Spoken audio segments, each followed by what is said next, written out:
हाय दोस्तों, मैं अनंत भारद्वाज आप सभी का अपने चैनल ज्ञानपुर में स्वागत करता हूं। दोस्तों, जैसा कि आप जान रहे हैं कि लेखपाल की मुख्य परीक्षा के लिए अभी 2 से 3 क्लास पहले दोस्तों मैंने एक कट ऑफ का भी वीडियो बनाया हुआ था। बहुत ढेर सारे मेरे कमेंट्स मुझे मिले इस पे। बहुत से लड़कों ने इस पे कमेंट्स किया, कुछ मतलब निगेटिव कमेंट्स भी थे कि सर आप इतना कट ऑफ क्यों ज़्यादा बता रहे हो, क्यों मतलब ऐसे तो किसी का नहीं होगा। देखिए, मेरे कहने का मतलब क्या है, मैं आपको बताऊं। जो पोस्ट है, जितनी पोस्ट आई है 8085 पोस्ट है, 8085 पोस्ट है। मैं उसमें मैंने तीन, आपने देखा होगा शुरुआत में जब कट ऑफ का पूरा एनालिसिस कर रहा था तो मैंने लिखा था कि यदि 15 टाइम्स लोग क्वालिफाई होंगे या 20 टाइम्स लोग क्वालिफाई होंगे या 30 टाइम्स लोगों को भी यदि वो क्वालिफाई करते हैं, ऐसा कमीशन ने कुछ बोला नहीं है। मैंने अपनी तरफ से बताया कि यदि ऐसी सी बातें यदि होती हैं तो कट ऑफ कैसा जा सकता है, उनको यदि इतने लोगों को क्वालिफाई करना है तो कैटेगरी वाइज चीजें क्या क्या बन सकती है, वो मैंने एक प्रिडिक्शन किया था। मैंने 15-16 लोगों को क्वालिफाई होंगे तो जनरल में लोग कितने लोग क्वालिफाई हो सकते हैं, कितने रैंक तक के बच्चों को बुलाया जा सकता है, ये सब मैंने उस वीडियो में बताया था। आप देखे होंगे उसमें जनरल ओबीसी, मैंने एक जनरल ओबीसी का कट ऑफ बताया था अपना, मैंने प्रिडिक्शन किया था। बहुत से बच्चे मुझसे फीमेल का, ईडब्ल्यूएस का और एससी का भी कट ऑफ मुझसे पूछ रहे थे, तो मैंने सोचा था उस वीडियो में मैं पूरा बना नहीं पाया था। मुझे लगा था जनरल ओबीसी के पॉइंट ऑफ व्यू से आप लोग थोड़ा सा उसको जज कर लेंगे, प्लस माइनस 2-3 ऐसे करके। बट फिर मुझे लगा कि मैं इस पे डिटेल में बता ही देता हूँ आपको कट ऑफ क्या है। देखिए, मैं फिर से बोल रहा हूँ, मेरा ये जो प्रिडिक्शन है जस्ट प्रिडिक्शन है। आप इसको मतलब इतना मत सोचिए कि आप नहीं क्वालिफाई हो रहे हैं तो आप इसको लेके आप डिमोरलाइज हो जाएं और फिर इतना परेशान हो। ये मैं अपना प्रिडिक्शन बता रहा हूँ, जो मुझे लगा वो मैं आपको बता रहा हूँ। आप बस अपनी जो आप तैयारी कर रहे हैं, ऐसा तो है नहीं कि एक लेखपाल का एग्जाम है, बहुत से एग्जाम है, अभी धीरे धीरे बहुत से एग्जाम वैकेंसीज आएंगी, तो आप अपनी एग्जाम की तैयारी करिए, उनको कंटिन्यू किए रहिए और ज्यादा परेशान न होइए। देखिए, मैंने कट ऑफ आपको मैं बता दूं दोस्तों, मैंने आपको जनरल का कट ऑफ उसमें, अब मैं ज्यादा इसमें एनालिसिस नहीं करूंगा क्योंकि मेरे पास इतना टाइम नहीं है, मुझे और भी अपना टॉपिक कवर करना है जो मैं लेखपाल की मुख्य परीक्षा के लिए पढ़ा रहा हूँ। दोस्तों, मैं लेखपाल की मुख्य परीक्षा के लिए ज्योमेट्री से मैंने स्टार्ट किया है। 7 लेक्चर ज्योमेट्री के हो चुके हैं, आज हमारा 8वां लेक्चर है ज्योमेट्री का, जिससे मैं सिमिलरिटी ऑफ ट्रायंगल पढ़ा रहा हूँ। कुछ उसके स्पेशल केस थे वो मुझे आज डिस्कस करने हैं। तो पहले मैं आगे आप लोगों को परसेंटाइल बता देता हूँ दोस्तों। जैसे देखिए, जनरल की बात है, जनरल के परसेंटाइल की बात है, तो मैंने आपको वहां पे बताया था कि 93 प्लस माइनस 2 मैंने बताया था। ये 93 प्लस माइनस 2 दोस्तों परसेंटाइल है, आप बात को नहीं समझ रहे हैं। जो बंदा 93 परसेंटाइल पाया है उसके भी क्या कहते हैं कि अराउंड 70 के आसपास मार्क्स होंगे। आप सोचिए कि 70 के आसपास मार्क्स है 93 वालों का जिनका है, तो आप ये मत सोचिए ये नंबर है। आप कुछ लोग बोल रहे हैं सर 80 परसेंटाइल प्लस हो जाएंगे, यार कैसे 80 परसेंटाइल हो जाएंगे? आप सोचिए ना, मुझे 80 परसेंटाइल का तो नंबर नहीं पता, लेकिन आप सोचिए कि 93 परसेंटाइल वाला जो बंदा होगा उसके यदि 70 मार्क्स हैं, तो सोचिए 80 परसेंटाइल वाले के क्या मार्क्स होंगे, 55-60 मार्क्स होंगे। तो आप सोचिए ना थोड़ा सा बात को, अब कि 55-60 वालों को, 55 वालों को वो बुला लेंगे मेंस के एग्जाम के लिए, लेखपाल के लिए। मुझे देखिए नहीं लगता है। जनरल में तो अब कोई बोल दे, आप देखिए बहुत से कोचिंग वाले ऐसी बातें करते हैं, उन्हें अपनी कोचिंग चलानी है, अपना दुकान चलाना है। मुझे देखिए दोस्तों इससे मतलब नहीं है, जो बातें सही है वो मैंने बोल दिया। हो सकता है 2-3-4 परसेंटाइल इससे कट ऑफ नीचे चली जाए और बच्चे कट ऑफ क्वालिफाई कर जाए, बहुत अच्छी बात है, मुझे खुशी होगी यदि उनको एग्जाम देने का मौका मिलेगा तो। लेकिन मैं, आप मेरा कुछ ऐसा नहीं है कि आप मेरी कोचिंग में एडमिशन ले लें या आप मुझसे पढ़ने लगे इसके लिए मैं आपको बोलूं। मेरा कुछ ऐसा है नहीं, कोई मेरा पेट बैग चलता नहीं है, तो ऐसी बात कोई है नहीं। जो बातें हैं वो मैं आपको सही बातें देखिए बता रहा हूँ। आप देखिए, मैंने जनरल का, मैं ज्यादा बातें इस पे नहीं करूंगा क्योंकि मुझे क्लास भी इसका लेना है। पहली बार जान जाइए दोस्तों, ये परसेंटाइल है, ये परसेंटाइल है दोस्तों। इसका मैंने परसेंटाइल की बात की है। 93 प्लस माइनस 2 जनरल का हो जाएगा। ओबीसी का भी मैंने बताया था, 91 प्लस माइनस 3 मैंने ओबीसी का बताया था। फीमेल का दोस्तों मैं बता दूं, फीमेल का 88 प्लस माइनस 2 फीमेल का मुझे लग रहा है। और ईडब्ल्यूएस की बात करूं दोस्तों, तो ईडब्ल्यूएस का भी जो कट ऑफ है नियर अबाउट इसी के आसपास रहेगा। वो लगभग मैं बोल सकता हूँ 88 प्लस माइनस 3 ईडब्ल्यूएस का रहेगा। और एससी एसटी की बात करूं दोस्तों, तो ये लगभग 81 प्लस माइनस 3, अब मैं इसको बोल सकता हूँ एससी एसटी की। तो दोस्तों ये मेरा प्रेडिक्शन है। इस पे जो अपनी तैयारी कर रहे हैं वो तैयारी कंटिन्यू किए रहे। मेरी बात कुछ है तो नहीं कि मेरी बात सही हो जाएगी। आप अपनी पढ़ाई कंटिन्यू किए रहिए, अच्छे से पढ़ाई करिए। जहां भी पढ़ रहे हैं, जैसे भी पढ़ रहे हैं, आप अपनी चीजों पे, मटेरियल पे विश्वास रखिए और पढ़ते रहिए। और चीजों से ज्यादा भटकाव मत करिए। लास्ट टाइम का एग्जाम है, मैं आपको इसलिए बता रहा हूँ कि लोग इन सब चीजों से बहुत, क्या है, लोग यही सब चीजें सर्च करते रहते हैं, इन सब चीजों में अपना टाइम वेस्ट करते रहते हैं। एग्जाम दोस्तों मैंने कई निकाले हैं, मैं आपको सही गाइडेंस दे रहा हूँ। आप जो भी पढ़ रहे हैं, जैसे भी पढ़ रहे हैं, जहां से भी पढ़ रहे हैं, आप अच्छे से पढ़ाई करिए, टू द पॉइंट, ज्यादा भटकाव मत करिए। तो ये तो रहा मेरा जैसे कट ऑफ का था, मैंने आपको बता दिया था इसको, ठीक है। अब दोस्तों हम आते हैं ज्योमेट्री का जो हम लोग लेक्चर पढ़ रहे थे, सिमिलरिटी पढ़ना था हम लोगों को आज। सिमिलरिटी आगे मैं थोड़ा सा आपको बता भी देता हूँ, उसके बाद कुछ बहुत सी स्पेशल केस है मुझे डिस्कस करने हैं, तो मैं पहले उस पर आऊंगा। पहले मैं थोड़ा सा आपको सिमिलरिटी बता देता हूँ। जैसे दोस्तों सिमिलरिटी और कॉन्ग्रुएंसी, आप दो चीजें जानते होंगे, आपने पढ़ा भी होगा थोड़ा बहुत। कॉन्ग्रुएंसी को क्या बोलते हैं? सर्वांग समता बोलते हैं, और सिमिलरिटी को हम लोग क्या बोलते हैं हिंदी में? समरूपता बोलते हैं। थोड़ा सा एक लिटिल डिफरेंस है इन दोनों में, मैं वो आपको पहले बता देता हूँ। देखिए दोस्तों, सर्वांग समता और ज्यादा टाइम इसमें मैं नहीं लूंगा, बहुत ज्यादा टाइम लेने की जरूरत भी नहीं। जैसे दोस्तों ये एक क्या है? ट्रायंगल है, और दोस्तों एक ये मैं बोलूं ये एक ट्रायंगल है। आप दोस्तों देख रहे हो कि ये ट्रायंगल लगभग एकदम एक दूसरे के जैसा है, एकदम जैसा है। यदि मैं ये कहूं कि इस ट्रायंगल को मैं उठा के इस ट्रायंगल पे रख दूं, तो ऐसा हो जाएगा कि जो नीचे वाला जो ट्रायंगल है वो बिल्कुल दिखेगा नहीं। कहने का मतलब ये है, आप इतना समझो कि यदि मैं क्या करूं, जैसे मैं दोस्तों बताऊं कि जैसे मैं बोलूं कि ये जैसे मेरा ये हाथ है, आप देखो दोस्तों ये मेरा हाथ है ना, ये मेरा हाथ है। इस हाथ में दोस्तों मैं अपना ये वाला हाथ भी ऐसे जोड़ दूं तो क्या हो जाएगा? ये हाथ, ये दोनों मेरे हाथ की जो हथेलियां हैं, ये क्या है? सर्वांगसम है। आप इसका मतलब क्या समझेंगे? सर्वांगसम है, क्योंकि ये एक दूसरे के एकदम समान है। आप देख रहे हैं ना, ये एकदम एक दूसरे को समान है। मतलब क्या है? यदि इस हाथ की उंगली पे मैं अपना इस हाथ की उंगली पूरा मतलब हथेली रख दूं तो क्या होगा? पीछे का जो मेरा ये हाथ है दोस्तों, ये पूरी तरह से ढक जाएगा। आप मतलब से समझिए कि ये इसके लिए ये सर्वांगसम हो जाएगा। सर्वांगसम होता है कि सर्वांगसम के नाम से इस देखिए आप समझिए कि सभी अंग उसके समान है। सर्वांगसम का मतलब ये है कि ये भुजा इस भुजा के बराबर है, ये भुजा इस भुजा के बराबर है, और ये भुजा इस भुजा के बराबर है। इसका मतलब इस त्रिभुज को यदि उठा के हम इस त्रिभुज पे रख देंगे तो उस पीछे वाले त्रिभुज को पूरी तरीके से ढक लेगा, थोड़ा सा भी वो पीछे वाला त्रिभुज दिखेगा नहीं। सर्वांगसम का मतलब यह कि सभी अंग समान होने चाहिए। यदि ये 5 मीटर है तो ये भी 5 मीटर, ये 3 मीटर तो ये भी 3 मीटर, ये 4 मीटर तो ये भी 4 मीटर। जस्ट एग्जाम्पल, आप ये बात समझ गए होंगे, ठीक है। और समरूपता में क्या है दोस्तों डिफरेंस है, वो मैं आपको समरूपता में डिफरेंस बता रहा हूँ कि समरूपता में क्या थोड़ा सा डिफरेंस हो जाएगा। बात वही है, थोड़ा सा अंतर है, थोड़ा सा अंतर है। आप इसको एक ही समझिएगा, जैसे ये एक ट्रायंगल है, ये एक ट्रायंगल है, और एक ट्रायंगल मैं बोलूँ आपको दोस्तों कि ये एक ट्रायंगल है, मान लीजिए एक ये ट्रायंगल है।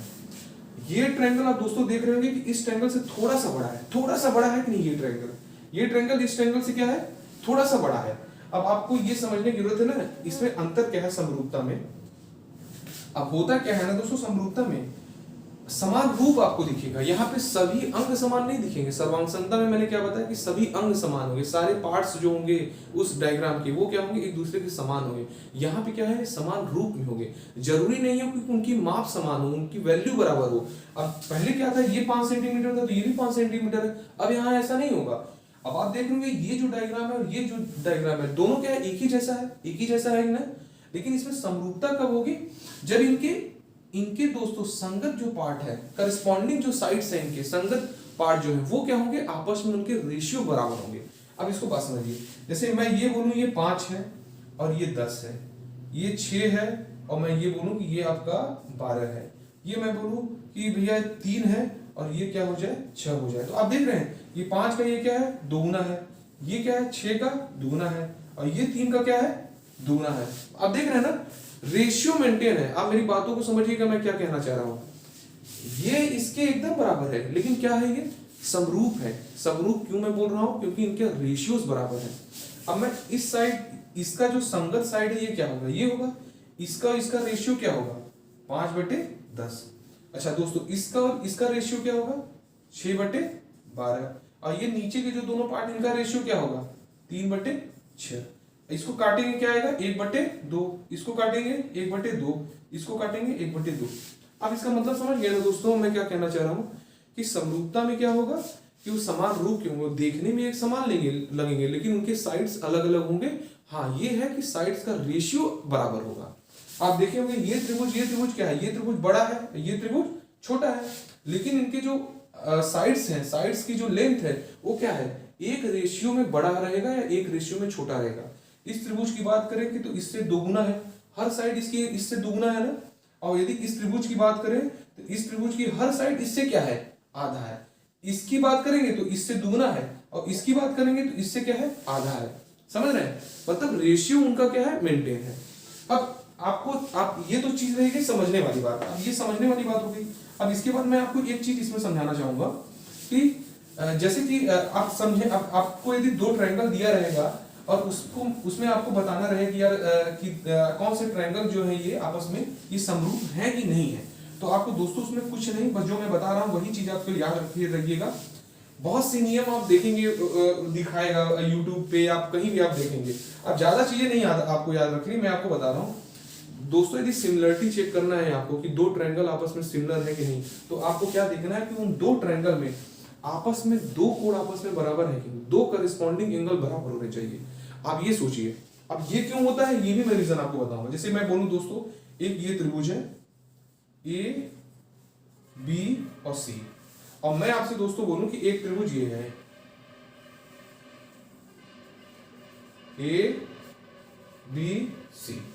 अब दोस्तों यदि मैं बोलूं ये कोण इस कोण के बराबर हो जाए, ठीक है, और ये जो कोण है दोस्तों ये कोण इसके बराबर हो जाए, तो आप देख रहे होंगे ना ये कोण इसके बराबर हो गया और ये कोण इसके बराबर हो गया।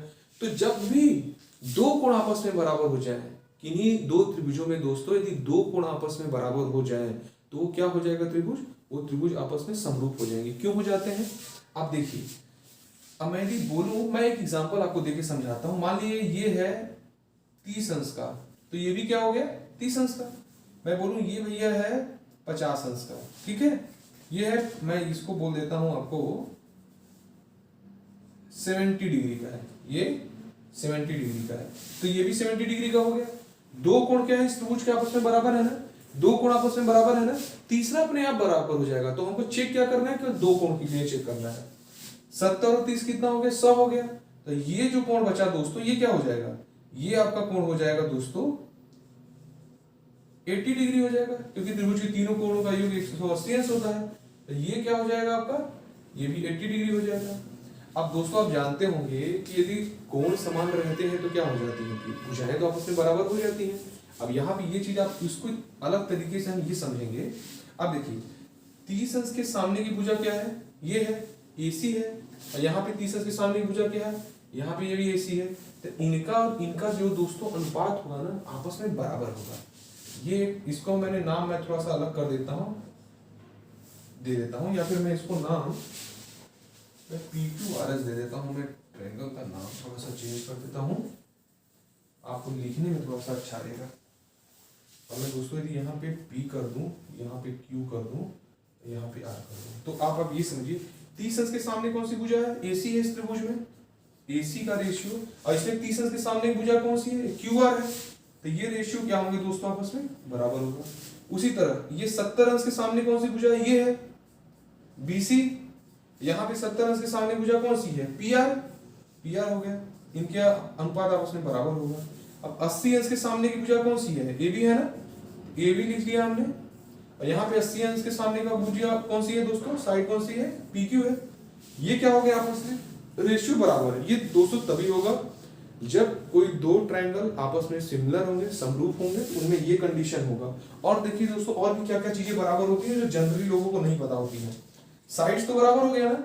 अब हम इसमें और भी आपको चीज बता रहे हैं दोस्तों, जो इस ट्रायंगल का जो पेरीमीटर होगा ना, पेरीमीटर आप जानते हैं परिमाप, इसका जो परिमाप होगा, इसको पेरीमीटर को मैं P से रिप्रेजेंट कर रहा हूं, तो ABC का जो परिमाप होगा ये किसके रेशियो के बराबर होगा, PQR के पेरीमीटर के, PQR के पेरीमीटर के बराबर। इसका और इसके त्रिभुज के जो पेरीमीटर है परिमाप होगा, इनका रेशियो भी आपस में बराबर होगा। और एक चीज दोस्तों और देखिए, इस त्रिभुज की जो दोस्तों हाइट होगी ना, इस त्रिभुज की जो हाइट होगी और इस त्रिभुज की जो हाइट होगी, इनका भी रेशियो आपस में बराबर होगा।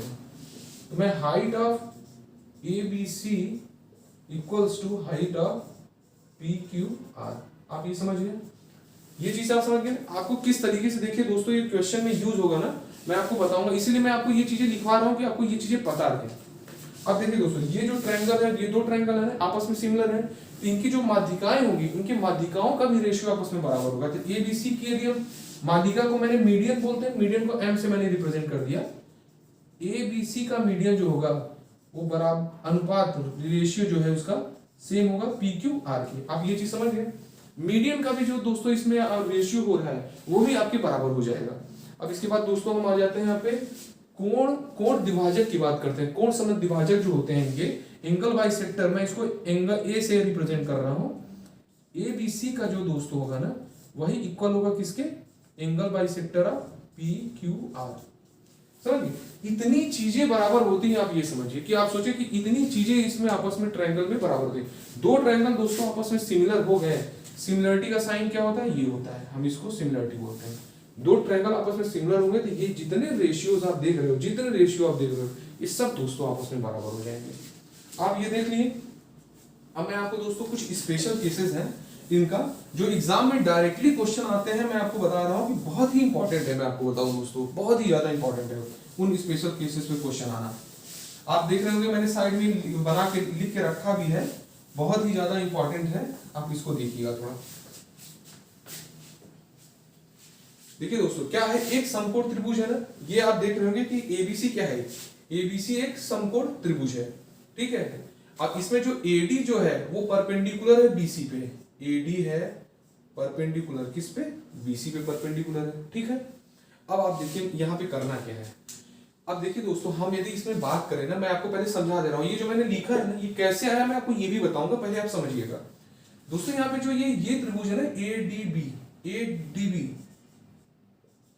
एडीबी त्रिभुज एडीबी जो है दोस्तों वो सिमिलर है, सिमिलर है किसके, त्रिभुज एबीसी के, त्रिभुज एबीसी के सिमिलर है। आप ये समझ, अब मैं आपको बता दे रहा हूं कैसे। मैंने क्या बोला दोस्तों, सिमिलरिटी के लिए क्या होना चाहिए, दो त्रिभुज दो ट्रायंगल आपस में सिमिलर कब होंगे, जब उनके क्या बोलते हैं दो कोण जो होंगे, कोई दो कोण आपस में बराबर होने चाहिए उन दोनों त्रिभुजों में।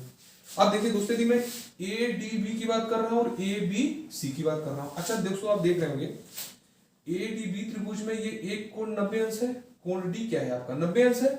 अब मैं इसको ऐसे बता रहा हूं, ये कोण डी क्या है 90 अंश है, ये कोण डी 90 अंश है, और कोण सी ए बी क्या है, ये भी 90 अंश है ना।